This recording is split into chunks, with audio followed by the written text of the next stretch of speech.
ಸಾಹೇಬರು ಇಂಡೈರೆಕ್ಟ್ ಹೇಳಿದ್ದಾರೆ. ಇವತ್ತೆಲ್ಲ ಒಂದ್ ಕಡೆ ನೀವು MLA ಆಗಿ ಮಾಡ್ಬೇಕಂತ ಬಹಳ ಆಸೆನ ಇಟ್ಕೊಂಡಿದ್ರು. ಅವರು ಒಂದು 6-7 ತಿಂಗಳಿಂದ ಬಹಳ ಹೋರಾಟ ಮಾಡಿದ್ರು. ನಾವು ಮನವಿ ಮಾಡ್ಕೊಂಡ್ವಿ, ಯಾರಿಗಾನ ಕೊಡಿ, ಅಲ್ಪಸಂಖ್ಯಾತರು ಕೊಡಿ. ಮೊದಲಾಗಿ ನಮ್ಮ ಮನೆ ಮುಖ್ಯಮಂತ್ರಿಗಳು ಅಲ್ಲಿ ಹೈಕಮಾಂಡ್ಗೆ ಪ್ರಪೋಸಲ್ ಕೊಟ್ಟಿದ್ದು, ಫಸ್ಟ್ ಪ್ರಪೋಸಲ್ ಖಾದ್ರಿ ಅವ್ರದೇ ಹೆಸರಿತ್ತು. ಖಾದ್ರಿಗಾದ್ರೂ ಕೊಡಿ, ಪಠಾಣ್ಗಾದ್ರೂ ಕೊಡಿ. ಎಲ್ಲಿಗಾದ್ರೆ ಪಠಾಣ್ಗೂ 23ರಲ್ಲಿ ಟಿಕೆಟ್ ಕೊಟ್ಟಿದ್ರು, ಅವ್ರ ಹೆಸರನ್ನು ಕಳಿಸ್ಬೇಕಾಗ್ತದೆ. ಅಲ್ಲಿ ಹೈಕಮಾಂಡ್ ಅಲ್ಲಿ ತೀರ್ಮಾನ ಮಾಡಿ ಪಠಾಣ್ನ ಕೊಡ್ಬೇಕಂತ ಒಬ್ರಿಗೆ ಕೊಡಕ್ ಸಾಧ್ಯ, ಪಠಾಣ್ನ ಕೊಡ್ಬೇಕಂತ ಪಠಾಣಿಗೆ ಕೊಟ್ಟಿದ್ದಾರೆ. ಅದು ದೇವರಿಚ್ಛೆ ಯಾರು ಗೊತ್ತು, ದೇವರಿಗಿರ್ತದೆ. MLA ಇಂದ ಜಾಸ್ತಿ ಬರೀ MLA ಆದ್ರೆ ಏನಾಗ್ತದೆ, ಬರೀ ತಾಲೂಕಿಗೆ ಸೀಮಿತ ಆಗ್ತಾರೆ. ಅಂದ್ರೆ 13ನೇ ತಾರೀಕು ಆದ್ಮೇಲೆ ಸ್ಟೇಟ್ ಅಲ್ಲಿ ಕ್ಯಾಬಿನೆಟ್ ರ್ಯಾಂಕ್ ಅಲ್ಲಿ ಸ್ಟೇಟ್ ಅಲ್ಲಿ ಸ್ಥಾನ ಸಿಗ್ತದವ್ರಿಗೆ. ಬರೀ ತಾಲೂಕಲ್ಲಿ MLA ಆಗಿದ್ರೆ ಏನ್ ಮಾಡ್ಬೇಕು, ಬರೀ ತಾಲೂಕಿಗೆ ಸೀಮಿತ ಆಗಿದ್ರು. ತಾಲೂಕಿಗೆ ಇವತ್ತು ಒಂದ್ ಎಂತ ಸ್ಥಾನ ಮಾನ್ಯ ಮುಖ್ಯಮಂತ್ರಿಗಳು ಕೊಡ ತಯಾರ. ಏನಕ್ಕೆ ಕೋಡ್ ಆಫ್ ಕಂಡಕ್ಟ್ ಇಂದ ನಾವು ಹೇಳಕ್ ಬರಲ್ಲ. ಆಲ್ರೆಡಿ ನಮ್ಮ ಉಪಮುಖ್ಯಮಂತ್ರಿಗಳಾದಂತ DK ಶಿವಕುಮಾರ್ ಅವರು ಮಾಧ್ಯಮದಲ್ಲಿ ಹೇಳಿದ್ದಾರೆ, ನಾವೇನೋ ಒಂದು ಸ್ಥಾನ ಕೊಡೋ ತೀರ್ಮಾನ ಮಾಡಿದೀವಿ, ಕೋಡ್ ಆಫ್ ಕಂಡಕ್ಟ್ ಇಂದ ನಾವು ಅನೌನ್ಸ್ ಮಾಡಕ್ ಬರಲ್ಲ, 13ನೇ ತಾರೀಕು ಮೇಲೆ ಅನೌನ್ಸ್ ಮಾಡ್ತೀವಿ ಅಂತ. ನೀವು ಯಾರೂ ನಿರೀಕ್ಷೆ ಇಟ್ಟಿಲ್ಲ, ನಿರೀಕ್ಷೆಯಿಂದ ಹೆಚ್ಚಾಗಿ ಇವ್ರಿಗೆ ಅಧಿಕಾರ ಸಿಗ್ತಾವಂತ ಇವತ್ತು ನಾನು ನಿಮ್ಮ ಮಾತು ಕೊಡ್ತಾ ಇದ್ದೀನಿ.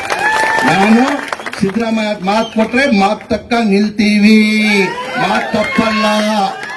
ಆ ಕಾರಣಕ್ಕೆ ನಿಮ್ಮಲ್ಲಿ ಕೈ ಜೋಡಿಸಿ ಮನವಿ ಮಾಡಿ ಕೇಳ್ಕೊಳ್ಳೋದು, ಆಜಂ ಪೀರ್ ಖಾದ್ರಿ ಅವ್ರ ಮರ್ಯಾದೆ ಪ್ರಶ್ನೆ. ನಿಮ್ ಸ್ವಲ್ಪ ಭಿನ್ನ ಅಭಿಪ್ರಾಯ ಸ್ವಲ್ಪ ಬಿಡ್ಬಿಡಿ. ಅಷ್ಟು ವರ್ಷದಿಂದ ಇದ್ರು ಭಿನ್ನ ಅಭಿಪ್ರಾಯ ಸಹಜ. ಅದು ನಾನು 5 MLA ಕಂಟೆಸ್ಟ್ ಮಾಡಿದೀನಿ. ಆ ಬಾಧೆ ನನ್ಗೆ ಗೊತ್ತಿದೆ. ಎಲ್ಲರಿಗೂ ಸಮಾಧಾನ ಮಾಡಕ್ಕಾಗಲ್ಲ, ಎಲ್ಲರಿಗೂ ಫೋನಲ್ಲಿ ಸಿಕ್ಕಾಗಲ್ಲ. ಅವ್ರ ಮೇಲೆ ಆರೋಪ ದೂರಂಗಿಲ್ಲ ನೀವು. ಈಗ ಅಣ್ಣ ಅವರು ಬಹಳ ನಮ್ಮ ಪಕ್ಷದಲ್ಲಿ ಸೀನಿಯರ್, ಅವ್ರಿಗೂ ಅನುಭವ ಇದೆ. ಅಂದ್ರೆ ಎಲ್ಲರೂ ಇವ್ರು ಮೊದಲೇ ಬಾರಿ 2ನೇ ಬಾರಿನೇ ನಿಲ್ತಾ ಇರೋದು. ಹಾಗಾಗಿ ಅದಕ್ಕೆಲ್ಲ 13ನೇ ತಾರೀಕು ಆದ್ಮೇಲೆ ಆಮೇಲೆ ನಿಮ್ಗೆ ಏನೇನಿದೆ ನಾವು ಕೂತ್ಕೊಂಡು ಮಾಡ್ತೀವಿ. ದಯಮಾಡಿ ಈಗಿರೋದು ಸರ್ಕಾರ ತೆಗಿಯಕ್ಕೆ ಬಿಜೆಪಿ ಅವರು ಮಾಡ್ತಾರೆ, ತಮ್ಗೆಲ್ಲ ಗೊತ್ತಿದೆ. ನೀವೆಲ್ಲ ಕಾರ್ಯಕರ್ತರಿದ್ದೀರಾ, ಕಾರ್ಯಕರ್ತರು ಎಲ್ಲಾ ಕಡೆ ಮೆಸೇಜ್. ನನ್ಗೇನ್ ಖುಷಿ ಪಡ್ತಾರೆ ಅಂದ್ರೆ, ಈ ಚುನಾವಣೆಯಲ್ಲಿ ಲೋಕಸಭಾ ಚುನಾವಣೆ ಬಹಳಷ್ಟು ಮಾತಾಡಿದೆ.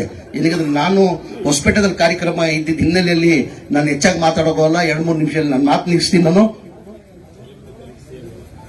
ಹೇಳ್ತೀನಿ, ಕೊನೆಯಲ್ಲಿ ಹೇಳ್ತೀನಿ. ಅದು ನಮ್ಮ ಇಲ್ಲಿ ಕೇಳಿ,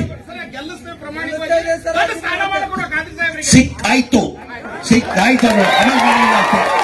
ನಾವು ಹೇಳ್ತಿಲ್ಲ. ಶ್ರೀರಾಮ ಸಾಹೇಬ್ರು, ನಾನು ಅವ್ರಿಗೆ ವಾದ ಮಾಡಿದ್ದೀನಿ, ನಾನು ಅವ್ರಿಗೆ ಮಾತು ಕೊಟ್ಟಿದ್ದೀನಿ. ಮೊನ್ನೆ ಮನೆಗೆ ಬಂದಿದೆ, ಶುಕ್ರವಾರ ದಿನ ಮನೆಗೆ ಬಂದು ಇಲ್ಲೇ ನಮಾಜ್ ಮಾಡಿ, ಶುಕ್ರವಾರದಲ್ಲಿ ಸಾಬ್ರದಲ್ಲಿ ಏನಾಗ್ತದೆ, ನಾನ್ ವೆಜ್ 1 ಪೀಸ್ ಆದ್ರೂ ಬೇಕೇ ಬೇಕು. ಅವಾಗ ಏನ್ ಮಾಡ್ಬಿಟ್ಟಿದ್ದಾರೆ, ಪ್ಯೂರ್ ವೆಜಿಟೇರಿಯನ್ ಊಟ ಹಾಕ್ಸ್ಬಿಟ್ಟಿದ್ದಾರೆ. ಅವ್ರ ಹೆಂಡತಿ ಅವ್ರ ಅಕ್ಕ ಅವ್ರು ಫೋನ್ ಮಾಡಿದ್ರು. ಅವ್ರ ಅಕ್ಕನ ನಂದೆ, ನೋಡಮ್ಮ ನೀನ್ ನೆಕ್ಸ್ಟ್ ನಿಮ್ ಮನೆಗೆ ಬರುವಾಗ ಇವ್ರಿಗೆ ಝೂ ಅಂತ ಅವ್ರದೇ ಗಾಡಿಯಲ್ಲಿ ಕೂತ್ಕೊಂಡು ಕರ್ಕೊಂಡ್ ಬರ್ತೀನಿ. ನನಗೆ ಫುಲ್ ಮೀಲ್ಸ್ ಊಟ ಹಾಕ್ಬೇಕು ಅಂತ ಕೇಳ್ಕೊಂಡಿದ್ದೀನಿ. ನಾನು ಫುಲ್ ಮೀಲ್ಸ್ ಊಟ, ಅರ್ಧ ಊಟ ಕಳ್ಸೋರು ಅವತ್ತು. ನನ್ 100% ವಿಶ್ವಾಸ ಇದೆ, ನಾನು ಮಾಡ್ತೀನಿ. ಮೊನ್ನೆ ಚುನಾವಣೆ ಆದ್ಮೇಲೆ ನೀವೆಲ್ಲ ಕಾರ್ಯಕರ್ತರಿದ್ದೀರಾ, ನೀವೆಲ್ಲ ಜನಗಳಿಗೂ ಮೆಸೇಜ್ ಕೊಡ್ಬೇಕಾಗ್ತದೆ. ಕಾಂಗ್ರೆಸ್ ಪಕ್ಷದ ಇತಿಹಾಸ ತೆಗೀರಿ ನೀವು. ಯಾವಾಗ ಚುನಾವಣೆ ಬರ್ತದೆ ಅವಾಗ ಜನಗಳ ಮಧ್ಯದಲ್ಲಿ ಹೋದ್ರೆ ನಮ್ಮ ಸಾಧನೆಯನ್ನ ತೋರಿಸಿ ನಾವು ಮತ ಕೇಳ್ತೀವಿ. ನಮ್ ಸರ್ಕಾರ ಇತ್ತು, ನಾವ್ ಹಿಂಗ್ ಮಾಡಿದ್ವಿ, ಮುಂದೆ ನಮ್ ಸರ್ಕಾರ ಬಂದ್ರೆ ಏನ್ ಮಾಡ್ತದಂತ ನಮ್ಮ ಸಾಧನೆಯನ್ನ ತೋರಿಸಿ ನಾವು ಮತ ಕೇಳ್ತೀವಿ. ಮೊನ್ನೆ ಚುನಾವಣೆಯಲ್ಲಿ 5 ಗ್ಯಾರಂಟಿ ಕೊಡ್ತೀವಿ ಅಂತ ಘೋಷಣೆ ಮಾಡಿದ್ವಿ. ಮಾಡಿದಾದ್ಮೇಲೆ 136 ಸೀಟ್ ಬಂತು, ನಾವು ಅಧಿಕಾರಕ್ಕೆ ಬರೋಕೆ ಸಾಧ್ಯತೆ ಆಯ್ತು. ಅದಾದ್ಮೇಲೆ ವಿರೋಧ ಪಕ್ಷದವರು ಏನಂದ್ರು, ಈ ಗ್ಯಾರಂಟಿಗಳು ಲಾಗು ಮಾಡಕ್ ಸಾಧ್ಯ ಆಗಲ್ಲ, ಬರೀ ರಾಜಕೀಯ ಭಾಷಣ ಮಾಡಿದ್ದಾರೆ.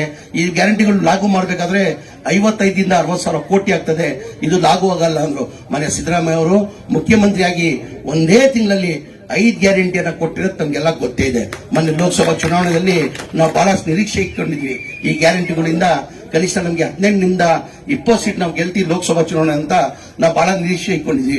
ನಿರೀಕ್ಷೆ ತಕ್ಕಂಗೆ ನಮ್ ರಿಸಲ್ಟ್ ಬಂದಿಲ್ಲ. ನಮ್ ಬಂದಿದೆ 1 ಇದ್ದಿದ್ದು 9 ಬಂತು. ಚುನಾವಣೆ ಆದ್ಮೇಲೆ ಬಹಳ ಜನ ಲೀಡರ್ಗಳು ಬಂದು ಸಿದ್ದರಾಮಯ್ಯ ಅಂತ ಅಂದ್ರು, ಸರ್ ಈ ಗ್ಯಾರಂಟಿಯಿಂದ ಏನೇನು ಉಪಯೋಗ ಆಗಿಲ್ಲ, ಈ ಗ್ಯಾರಂಟಿನ ತೆಗ್ದಾಕಿ ಅಂದಿದ್ದಕ್ಕೆ ಸಿದ್ದರಾಮಯ್ಯ ಅವರು ಒಂದೇ ಮಾತಂದ್ರು, ನೋಡಪ್ಪ ನಾನು ಈ ಗ್ಯಾರಂಟಿ ಕೊಟ್ಟಿರೋದು ರಾಜಕೀಯ ಲಾಭಕ್ಕೋಸ್ಕರ ಇಲ್ಲ, ಬಡವ್ರಿಗೆ ಒಳ್ಳೇದಾಗ್ಲಿ ಅಂತ. ನಾನಿರೋವರೆಗೂ ಕಾಂಗ್ರೆಸ್ ಸರ್ಕಾರ ಇರೋವರೆಗೂ ಈ ಗ್ಯಾರಂಟಿ ತೆಗೆಯೋದು ಪ್ರಶ್ನೆನೇ ಬರಲ್ಲ ಅಂದ್ರು. ಈ ಗ್ಯಾರಂಟಿಗಳು ತೆಗೆದು ಪ್ರಶ್ನೆನೇ ಬರಲ್ಲ ಅಂದ್ರೆ ಏನದೇನಂದ್ರೆ ಮಾತು ತಕ್ಕಂಗ ನಾವು ನಡ್ಕೊಳ್ತೀವಿ. ಚುನಾವಣೆಯಲ್ಲಿ ನಮ್ಮ ಸಾಧನೆಯನ್ನ ತೋರಿಸಿ ಈ ಗ್ಯಾರಂಟಿಗಳು ಮುಂದೆ ಏನ್ ಮಾಡ್ತೀವಿ ಅಂತ. ಬಿಜೆಪಿ ಎಂದನವರು ಸಾಧನೆ ತೋರಿಸಿದಾರ, ಅವರು ಸಾಧನೆ ತೋರಿಸಿ ಮತ ಕೇಳಿದಾರ. ಬರೀ ಹಿಂದೂ ಮುಸಲ್ಮಾನ್ ಅವ್ರು ಯಾರು ಹಿಂದೂನು ಬೇಕಾಗಿಲ್ಲ, ಯಾವ ಮುಸಲ್ಮಾನು ಬೇಕಾಗಿಲ್ಲ. ಬಹಳಷ್ಟು ನಮ್ಮ ಮುಸಲ್ಮಾನ್ ಗುರುಗಳು ಇಲ್ಲಿ ಕೂತವ್ರೆ.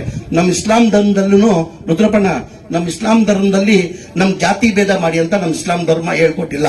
ಮಜಹಬ್ ನಹಿ ಸಿಖಾತಾ, आपस में बैर रखना, हिंदी है हम हिंदी है हम, हिंदुस्तान हमारा, सारे जहां से अच्छा हिंदुस्ತಾನ हमारा. ನಮ್ಮ ಇಸ್ಲಾಂ ಧರ್ಮ ನಮ್ಗೆ ಹೇಳ್ಕೊಟ್ಟಿದ್ರು. ದಯಮಾಡಿ ಇದೆಲ್ಲ ಹಿನ್ನೆಲೆಯಲ್ಲಿ ಇನ್ನಿರೋದು ಉಳಿದಿರೋದೇ 10 ದಿನ ಉಳಿದಿದೆ. 10 ದಿನ ತಾವೆಲ್ಲ ಒಟ್ಟಾಗಿ ಕೆಲಸ ಮಾಡಬೇಕು. ನಮ್ಮ ನಾಯಕರಾದಂತಹ ಸಿದ್ದರಾಮಯ್ಯ ಅವರು 4ನೇ ತಾರೀಕಿಲ್ಲ ಇಲ್ಲಿಂದಾನೇ ಕಾರ್ಯಕ್ರಮನ ಚಾಲನೆ ಕೊಡ್ತಾ ಇದ್ದಾರೆ. 4ನೇ ತಾರೀಕು ಇಲ್ಲಿ ಬರ್ತಾರೆ, 4, 5 2 ದಿನ ಇರ್ತಾರೆ. ಕೊನೆ ದಿನ 11ನೇ ತಾರೀಕು ಇಲ್ಲೇ ಬರ್ಬೇಕಂತ ತೀರ್ಮಾನ ಮಾಡಿದ್ದಾರೆ.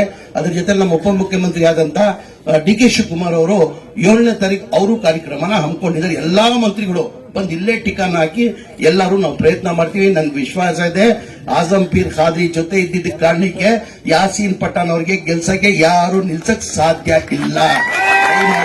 ನಿಮ್ಮಲ್ಲಿ ಕೈ ಜೋಡಿಸಿ ಮನವಿ ಮಾಡ್ಕೊಳ್ತೀನಿ. ಅವ್ರ ಕಾರ್ಯಕರ್ತರ ಜೊತೆ, ಅಭಿಮಾನಿಗಳ ಜೊತೆ, ಆಜಂ ಪೀರ್ ಖಾದ್ರಿ ಅಭಿಮಾನಿಗಳ ಜೊತೆ ಅವ್ರ ಒಬ್ಬರೇ ಇಲ್ಲ, ನಾನು ನಿಮ್ ಜೊತೆ ಇದ್ದೀನಿ. ಇನ್ಮೇಲೆ ಯಾಸೀರ್ ಖಾನ್ ಪಠಾಣ್ ನಿಮ್ ಜೊತೆ ಇದ್ದಾರೆ.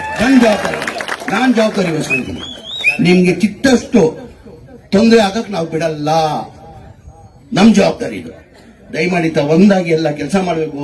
ತಿರ್ಗಾ 2-3 ದಿನ ಬಿಟ್ಟು ನಾನು ಬಂದು ಇಲ್ಲೇ ಇರ್ತೀನಿ. ಆಜಂ ಪೀರ್ ಖಾದ್ರಿ ಅವ್ರನ್ನ ನೀವೆಲ್ಲ ಅವನ ಮರ್ಯಾದೆ ನಿಮ್ ಕೈಲಿದೆ, ನೀವು ಮಾಡ್ಬೇಕಾಗ್ತದೆ. ಇನ್ನೊಂದು ಬಾರಿ ಆಜಂ ಪೀರ್ ಖಾದ್ರಿ ನಮ್ಮ ನಾಯಕರಾದಂತ ಸಿದ್ದರಾಮಯ್ಯ ಮಾತಿಗೆ ಗೌರವ ಕೊಟ್ಟು ನಾಮಪತ್ರವನ್ನು ವಾಪಸ್ ತಗೊಂಡು ಇವತ್ತು ಪಣ ಕಟ್ಟಿದ್ದಾರೆ. ನಾನು ಸಿದ್ದರಾಮಯ್ಯ ಯಾಸೀರ್ ಖಾನ್ ಪಠಾಣ್ ಮುಖದಲ್ಲಿ ಸಿದ್ದರಾಮಯ್ಯ ಮುಖ ಕಾಣ್ತಾ ಇದೆ. ಹಾಗಾಗಿ ನಾನು ಗೆಲ್ಸ್ಕೊಂಡು ಬರ್ತೀನಂತ ಅವರು ಇದನ್ನ ಆನೆಯನ್ನ ಮಾಡ್ಕೊಂಡಿದ್ದಾರೆ. ಅದ್ರ ಜೊತೆ ನೀವು ಅವ್ರ ಜೊತೆ ಸೇರಿ ನೀವೆಲ್ಲ ಸೇರಿ ಯಾಸೀರ್ ಖಾನ್ ಪಠಾಣ್ಗೆ ಗೆಲ್ಸ್ಕೊಂಡು ಬರ್ಬೇಕಂತ ಕೇಳ್ಕೊಂಡು ನಾನು ಮಾತು ಮುಗಿಸ್ತೀನಿ. ಜೈ ಹಿಂದ್, ಜೈ ಕರ್ನಾಟಕ, ಜೈ ಕಾಂಗ್ರೆಸ್.